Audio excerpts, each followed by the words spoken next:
If you've been debating between a sports residency or opening a cash-based physical therapy company, and you're stuck thinking, should I do a residency? Do I open my cash-based clinic first? Or does a sports residency even help me in my cash-based setting? If so, you need to tune into this episode.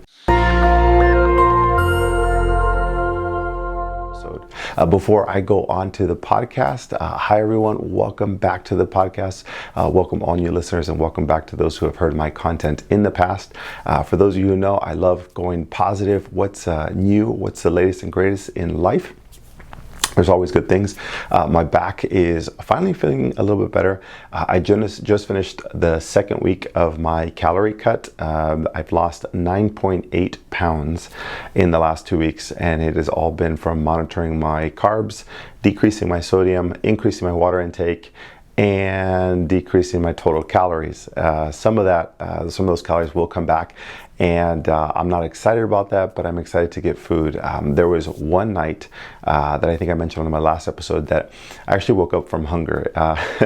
And for those of you who are wondering why I do it, I enjoy it because some of our clients who fight in the UFC do it, and it's a big mental challenge. So I enjoyed it, and I had, I think, 8 team members do it on with me. So that was exciting. I'm glad to be done with that. We just hosted 3 parties at our house.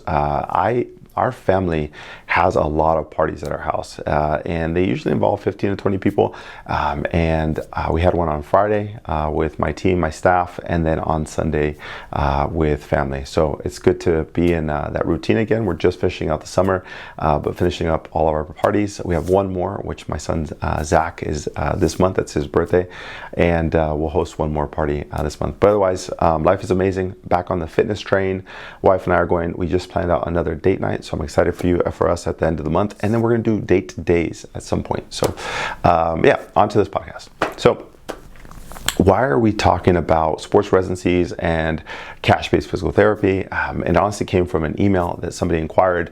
They said, Chris, I've been listening to your podcast, and I love being a sports physical therapist, and I'm considering the next step in my career. This person's 1 year out, and they're wondering, is it better for me to go into a sports residency, or they've been thinking about opening a cash-based clinic right out of PT school? And both are really good options. It really comes down to a lot of factors, and I'll share that inside this episode. But someone asked recently, should I do a sports residency before opening my cash-based company?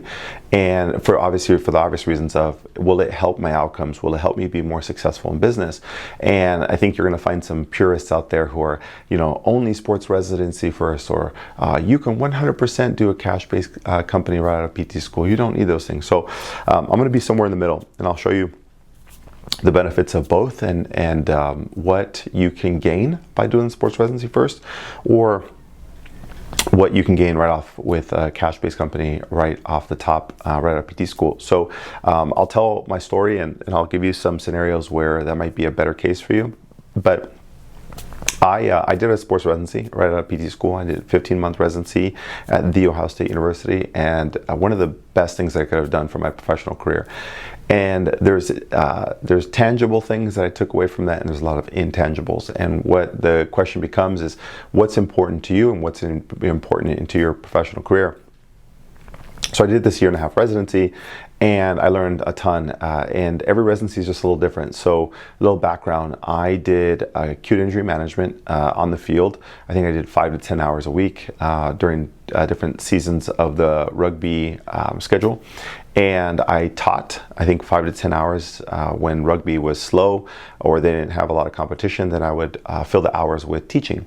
So I taught anatomy lab and a couple ortho courses. And so I got to teach. I got to do grand rounds with surgeons on Friday mornings, like at 6 a.m. I would listen to all the techniques that were happening, what they were doing, and what we changed as a group with rehab protocols. So that was fantastic. So I got to see the cutting edge research with surgeons who are at the top level, best of the best, do a little bit of teaching, and then do a little bit of acute injury management, and then obviously treat.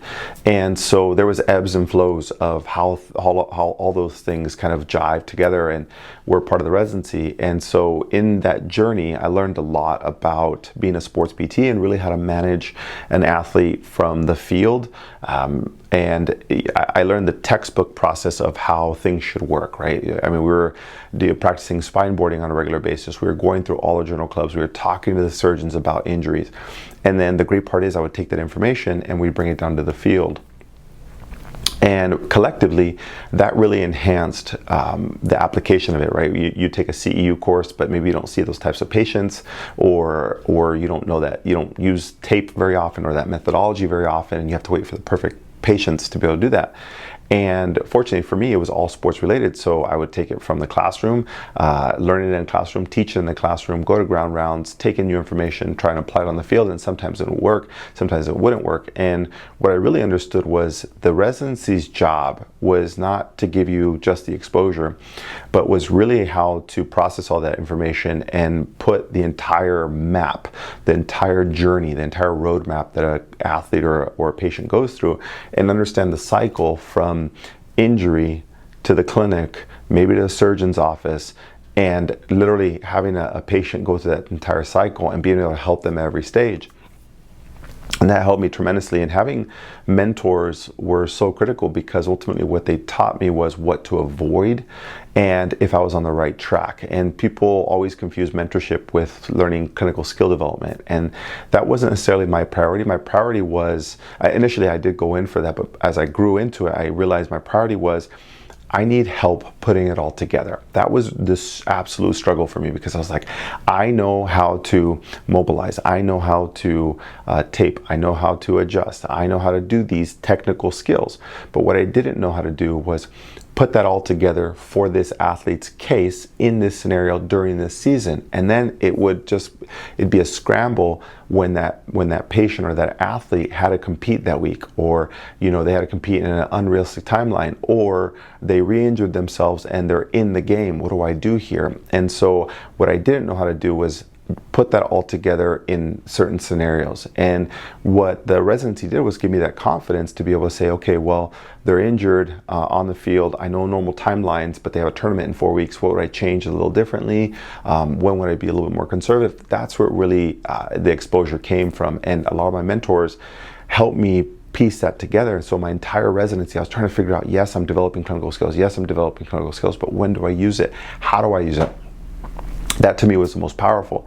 So as I got into the residency, I got a job offer with the Olympic Training Center, and I ended up learning those same applications, but now I didn't have a mentor, and I went straight to working with pro sports and learning acute injury management, working in a clinic, and then now introducing strength and conditioning and understanding how a year cycle and 4 years of a cycle are put together. So that was my journey through my residency, right? So does everyone need to do a residency? Absolutely not. I think that it depends on what your priority was. My priority was I wanted to be the best possible sports clinician on the planet. And I was obsessed about developing the skill set to be able to handle any case that came at me. And I'm a perfectionist. I'm an OCD, if you guys haven't heard through my podcast or anything that I do, but I love being the best at what I do. If I am picking up trash, I want to be the best trash picker upper. If I'm working on mobilizations, I want to do that. If I want to work with athletes, I want to do that. If I don't care if I'm a barber, I want to be the best barber on the planet. And so for me, I'm addicted to that. And so I thought the residency would give me the best platform. But how I got into cash-based physical therapy was a completely different setting. And the residency taught me how to put things together and how to learn the knowledge at different stages of injury and how to push somebody through that entire cycle. And so as I went into pro sports, I ended up doing concierge physical therapy and being able to help an athlete for 3 straight months and being with them 24/7 and learning how to manage them themselves. So without the residency, I don't know if I would have the framework in which I treat. I was trained directly by Shirley Sarman in movement systems and movement analysis. So I had that framework. I was taught in residency with how to manage athletes throughout the entire process. And I learned strength and conditioning at the Olympic Training Center, working with their strength coaches on how to put all of that, how to put movement and sports residency training and acute injury management and all those things and strength and conditioning and how to put that all together that set the framework for me then to open my cash-based company. So my cash-based company is based in athletes, based in active people, and we do get professional athletes, we get high school athletes, whatever that is. And my strength is being able to break down their injuries into seasons and then now put them through an entire cycle from injury from day one. That's a hard skill if you don't have a lot of practice. If you're not an athletic trainer, you've never done sports residency, being able to take a fresh ankle sprain and wrap it, get them back into practice with modifications while doing strength and conditioning, while doing pull work and designing programs until they heal, and meshing that until their time of return to sport, even if it's unrealistic. Those are my favorite. And so taking an athlete from an acute injury management back to sport without even getting into the chronic phase is a huge deal, and that's not easy, but that's my passion because that's my training for my residency. And everything going into now, if they're in season and they overcome that injury, being able to develop their strength and conditioning profile so you minimize or mitigate the risk of that injury happening again. All of those are different skill sets that are acquired through my residency, and every residency is different. Some focus a lot on didactic, some on a lot of clinical skill development. There's manual therapy residencies and manual therapy fellowships. There's types for different types of people. So I think the question becomes, if you're going to do a cash-based, business, what are you going to specialize in? Who's going to be your customer? Who's going to be the patient? And my favorite answer is always like, well, I'm going to treat everyone. I can treat everything. And the reality is that the reason you go into residency is to specialize, right? That's the whole intent. How do I become really good at these few things? And if you're saying that I'm going to open a cash-based clinic and you're going to be good at everything, then why do a residency, right? The ultimate goal of a residency is so you can help specialize. And if you're going to open a cash-based to everyone, is that really a case? But that's for you to decide. And I opened my cash-based company because I wanted to treat my local community like pro athletes. I had the skills, I already had developed them in my residency in my Olympic Training Center and working with pro athletes and doing all these things and traveling. That skill set, I didn't want that to go to waste. I didn't want it to just go back to an ortho mill or an ortho insurance-based company and those skills wouldn't be applied. So I trained all of my life and my career for 10 years to now have that go to waste, and I didn't want that. And I thought that the public would benefit from this process, seamless process from acute injury management, strength conditioning, and have them go through an entire cycle, basically create them into professional athletes. And that was my passion. That's what I loved. That concept I had never heard of before, and it was just something that I thought, I think I can contribute to this planet and to this community with something bigger and better than what has been known before. And that's why I opened my clinic. So to answer the question, right, does a sports residency help prepare you or help you in a cash-based clinic?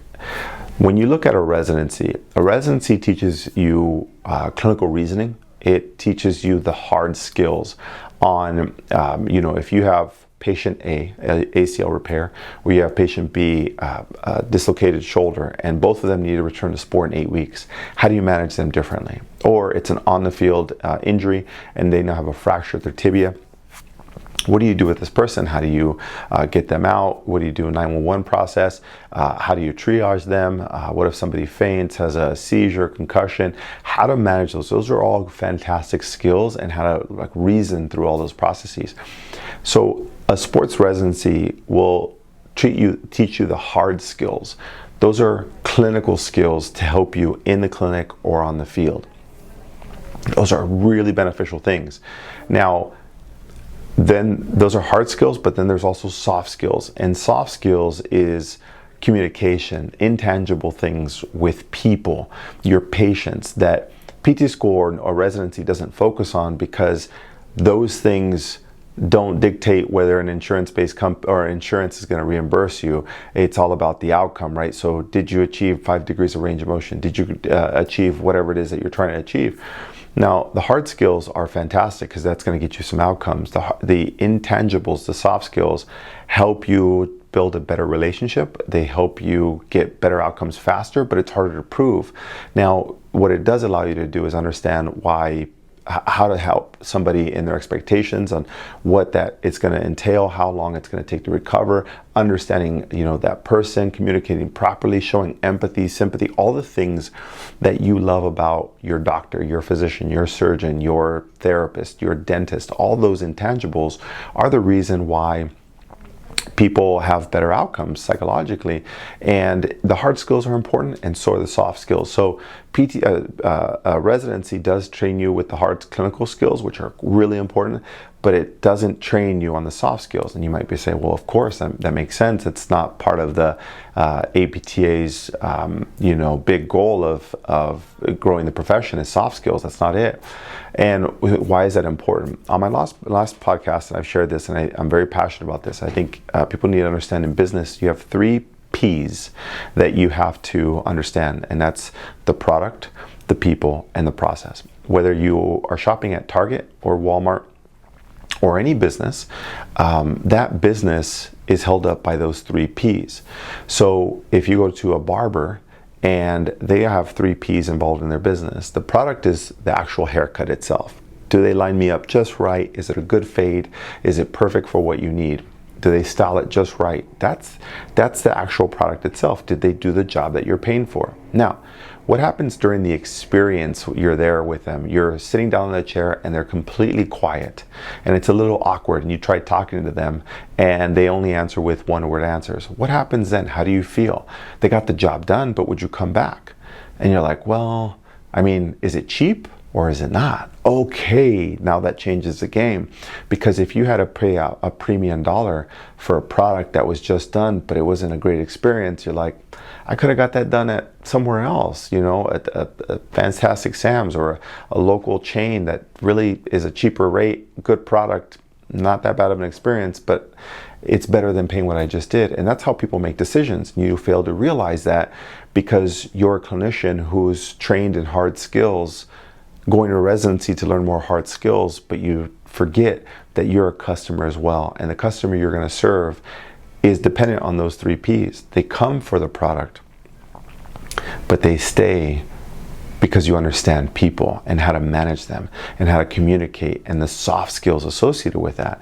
So your people skills, your ability to relate and have those soft skills and communicate and body language and energy and all these things that you can do for a session is beyond the product. Now that won't be trained in that. Now if you're saying, well, Chris, I've always struggled with that, a residency is not going to fix that. How about you work on that and not worry about not doing residency and just focus on developing yourself so that you can be successful in your cash-based clinic. I think that people think cash-based PT is purely clinical skill because that's what every outpatient insurance-based ortho mill-like product is. That's what they need. Think about every CEU you've ever taken. Clinical skills. And it's like building a house. Let me explain that to you.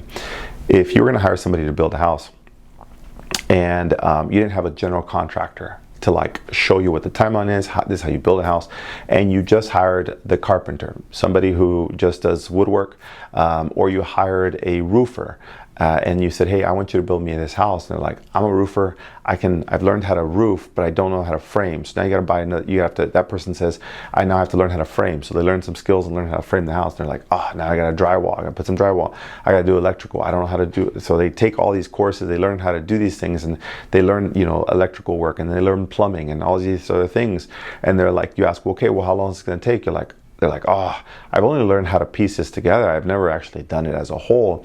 And that's how clinicians are nowadays. We learn how to mobilize, how to adjust, how to tape, how to do soft tissue, how to do McKenzie exercise. These are all tactical skills, hard skills that you've learned how to do electrical and plumbing, but what you haven't figured out is how do you put it all together and have that athlete in season with an acute ankle sprain? How do you manage them? You're like, I don't know, because I've only done pieces of this and I've never done it in this, and I never had to control it all.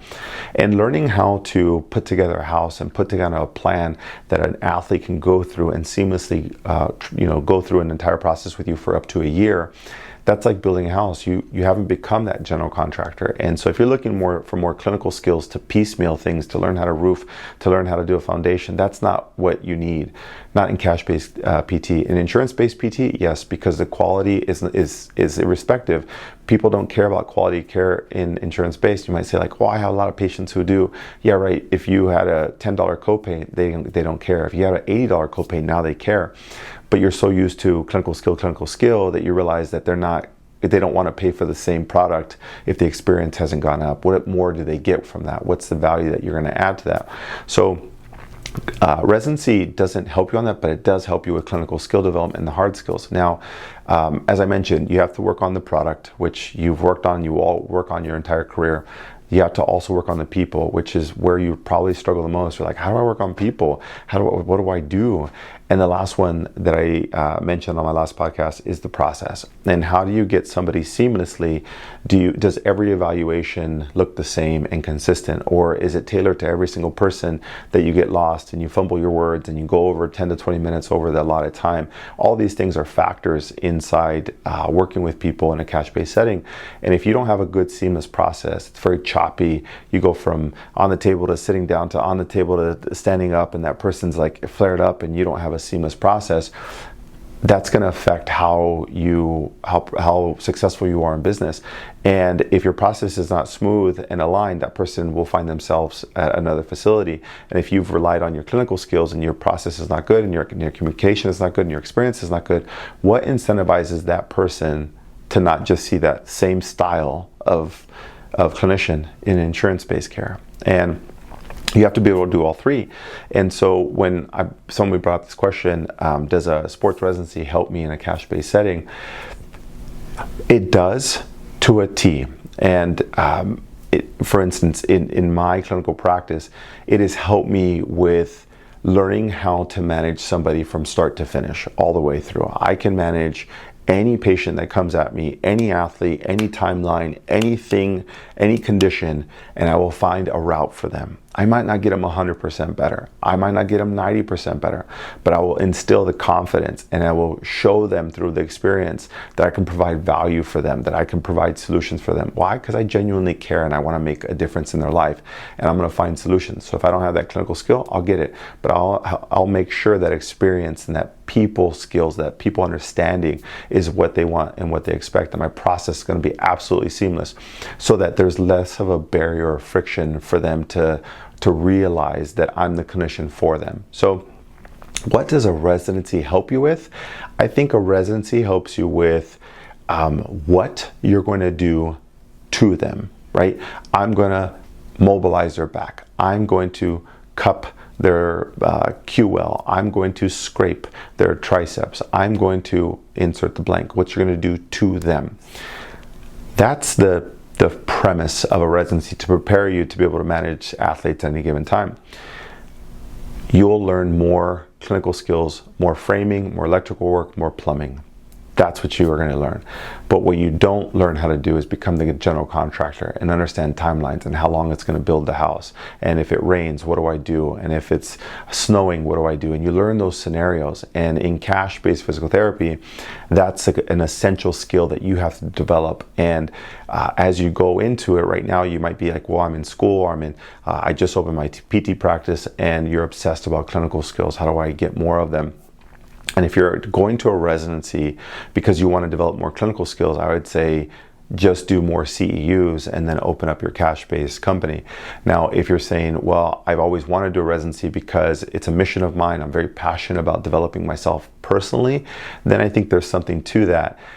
Is the residency going to set you up for more success in your cash-based business? That is a tough question. If you specialize in athletes and you know for a fact you're going to be either traveling, or you're going to be on the field, or you're going to be working with athletes in an acute injury setting, or you know for a fact you're going to be doing strength and conditioning, yes, then that is an essential piece. But if you've ever listened to or heard of my PT bell curve, I think that we are really good at understanding chronic pain, which is 4 weeks to 16 weeks after injury. We're not strong on acute injury management, which is 0 to 4 weeks, and we're not strong on strength and conditioning, which is 16 weeks and after. What the residency will prepare you on is the buns, the strength and conditioning, and the acute injury management. If you go on just doing what you're doing now, you'll probably get really good at 4 weeks to 16 weeks of care after injury. And that's a typical orthopedic setting. And if that's what you want, and those are the people you're going to specialize in, all for it. I mean, just attack it. And I think that you're going to be great. And that's if you're going to dive into that. If you're going to be more, broad athlete-based and sports-based, you want to work in a performance center or a CrossFit gym or something like this, I think you have to understand all of those properties and how to seamlessly put those together. So you have to learn how to be a general contractor and not just a roofer, not just a plumber, not just an electrician. Is kind of being a little bit of everything. And does a residency help? Sure. Is it essential? Not for everyone, depending on the patient load or the patient type that you're going to do and where you're going to specialize in. But ultimately, it does teach you out of the 3 Ps. It'll teach you the product. It will not teach you the people and managing expectations and communications and all the soft skills. And it will not teach you the process. But you're going to need all 3 in business to do that. And one of the things that I've done really well and I pride myself on and I'm passionate about is the process and the people management. My product, my clinical skills, outstanding, amazing. After doing residency and doing all these things and working on pro sports for over 10 years, I developed a lot of clinical skills, but the clinical skills only got me so far. And that's when I started looking at, well, there's got to be something in my process, there's something I'm missing. And it was understanding people and their expectations, but then also the process. And so as I worked more pro athletes, I realized their expectations were different. And it was now managing their expectations and managing their people, improving my people skills. And so that's when I really started taking off and I understand that. And then I started thinking, well, I had to get a better process because I had all these athletes with me. And once I streamlined that and I made it consistent, I was trying to personalize it for every athlete. And once I made it a little bit more structured and every athlete got the same process, but I still was able to take the time to tailor it to that person, my structure or my framework was the same, but every person still got individualized care. And so once I locked in the process and the people, and I had a solid foundation and product, it was a no-brainer then for me to open up my own clinic and do all these things. And that's why I've been so successful with able to scale to 3 locations, over 15 staff. And if you'll find yourself somewhere in that gap, and wherever your journey is, and maybe you're starting, or maybe you're in school, or maybe you just started, you're out 10 years and you're like, I've been thinking about going back, you'll find yourself and you can answer your own questions. But ultimately, does it help? Yes, for specific patient populations. Is it necessary? No. Find yourself, whatever your story is, and really make that a decision that is it going to impact your business? Is it going to impact all 3 Ps? And which one is your weakness? Then do that. And so for those who are looking at developing not just the clinical skills to learn how to frame or learn how to do electricity or plumbing, and you're looking at what are the clinical skills in cash that are really going to separate me from everyone else? What are the people skills that I need really to focus on? What are the process? That's where I've really thrived and been successful, and I'm sharing it now with everybody out there. People have asked, you're going to do it next year. I work during these times and all these other things. Honestly, I don't know if I'll do it again. This could be the last time. I'm doing it because so many people have asked, Chris, what makes it so different? Why have you been so successful with the 3 clinics? How have you been able to do that? And people will say, well, maybe I'll do the residency like you, Chris, or maybe I'll take the same CEUs, and that's not it. It's learning how to be that general contractor and put it all together. And I'm now offering that inside my Cash PT Clinical Elevation course for those who are listening. The time is going to be in October of 2024, whenever you're listening to this. But ultimately, give you a chance to be successful in your business and all my strategies, my frameworks, my outlines, my scripts, to be able to help you be successful. It took me over 10 years in practice to be able to put these together. So if you're looking to streamline your Cash PT business and you're looking at maybe starting it, developing it, or maybe you have staff that you've been able to do it, but now they just don't seem to listen to you and you need some support, put them on the course. I'd love to be part of your clinic's growth. I've been able to do it. Now I want to be able to help everyone else out there. So if you're interested, you can go to the website, drchrisgarcia.com/elevation, and be able to register. I'm only taking about 5 to 10 people in the course just because I want to keep it intimate and make sure that everyone gets their questions answered and everyone can benefit. So if you're interested, go on to the website. Other than that, I hope you guys are doing amazing, and I'll see you guys on the next episode. Take care.